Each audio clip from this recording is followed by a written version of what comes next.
Gajwel Pragnapur municipal 20వ వార్డులో మాజీ councillor Attili Srinivas ఆధ్వర్యంలో ఘనంగా బీఆర్ఎస్ పార్టీ జెండా ఆవిష్కరణ కార్యక్రమం నిర్వహించారు. ఈ కార్యక్రమంలో పాల్గొన్న ఇన్ఛార్జ్ మందా బాలరెడ్డి రామదాస్ గౌడ్ మాట్లాడుతూ Gajwel Pragnapur municipal BRS party కైవసం చేసుకుంటుందని, ప్రజలు బీఆర్ఎస్ పార్టీ వైపే ఉన్నారన్నారు.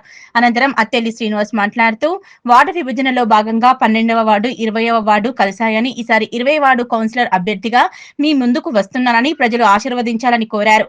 ఈ కార్యక్రమంలో బీఆర్ఎస్ నాయకులు, కార్యకర్తలు పెద్ద ఎత్తున పాల్గొన్నారు. మన పార్టీ ఆదేశాల మేరకు గజ్వేల్ మున్సిపల్ ఎన్నికల ఇన్ఛార్జిగా 20వ వార్డుకి ఇన్ఛార్జిగా ఇచ్చారు నన్ను. కాబట్టి ఇక్కడ ఒక వార్డు 2 వార్డు ఒక దగ్గర కలిసినట్టున్నాయి. ఈ వార్డు ఆ వార్డు 2 కలిసి 20వ వార్డు అయినట్టుంది. మొన్న కూడా అక్కడ ఇంకొక జెండా కూడా ఎగిరేయడం జరిగింది.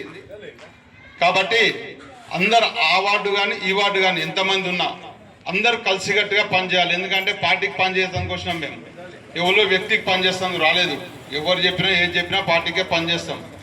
కాబట్టి ఇక్కడ వచ్చిన అందరికీ, మన కౌన్సిలర్ సీనన్న గారికి మరియు ప్రెసిడెంట్ గారికి మరియు ఇక్కడ ఉన్న అందరికీ మిత్రులకు, మహిళలకు, మా ఇప్పుడే వచ్చిన మా రామదాస్ అన్న మున్సిపల్ ఎలక్షన్ల సన్నాహంలో 20వ వార్డులో జమీల్ గారి ఆధ్వర్యంలో జెండా ఎగురవేయడం జరిగినది. రాబోయే మున్సిపల్ ఎలక్షన్లో గజ్వేల్ పట్టణంలో అన్ని వార్డులో కేసీఆర్ గారి నాయకత్వంలో అందరిని గెలిపించుకొని మనము కేసీఆర్ గారికి బహుమతిగా ఇవ్వాలని చెప్పి మా 20వ వార్డు ప్రజల తరఫున ప్రత్యేకంగా ధన్యవాదాలు తెలుసుకుంటున్నాను. మన 20వ వార్డుకు ఇన్ఛార్జిగా వచ్చిన బాలరెడ్డి అన్నకు ధన్యవాదాలు.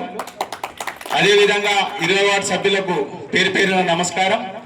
20వ వార్డులో కేసీఆర్ దయతోని నాకు బీఫామ్ రాబోతున్నది. మన వార్డు ప్రజలందరూ మమ్మల్ని గెలిపించి మున్సిపల్ పంపిస్తే 20వ వార్డు ప్రజలకు నీ అన్ని విధాల సేవ చేసుకుంటూ ముందుకు పోతానని చెప్పి మీ సమక్షంలో నేను తెలియజేయడం జరుగుతున్నది.